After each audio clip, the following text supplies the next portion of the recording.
Au refuge de l'Hirondelle, on célèbre une bonne nouvelle, l'achat d'un nouveau domaine dans la Drôme. Des pôles pour soigner les animaux. On va aussi avoir un pôle formation pour effectivement tous nos équipes en interne à l'Hirondelle. Et puis aussi, on aura ces 140 hectares qu'on va bientôt protéger pour pouvoir relâcher tous nos pensionnaires sans qu'il y ait vraiment de risque. Le nombre d'animaux explose. On a atteint plus de 7000 pensionnaires en 2022, ce qui est énormissime.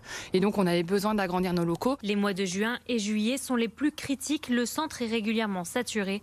Et si l'hiver est un peu plus calme, des animaux sauvages arrivent régulièrement blessés. La buselage, je suis obligée de la nourrir à la pince parce qu'elle est incapable de manger seule.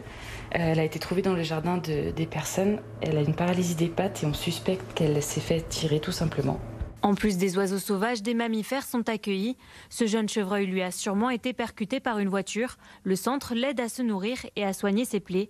Des missions qui nécessitent de grandes infrastructures, d'autant que certaines sont parfois placées en quarantaine. Actuellement, dans ce cas-là, avec la grippe aviaire, on est obligé de fermer ce point relais qui est quand même central et très important puisqu'on récupère quand même 2/3 des animaux chaque année en fait sur ce point relais. Donc là, actuellement, il est fermé. Donc c'est vrai que c'est important d'avoir d'autres structures, d'autres locaux pour pouvoir récupérer les animaux. L'association espère maintenant obtenir 70 000 € de subventions pour permettre de boucler le financement total du projet.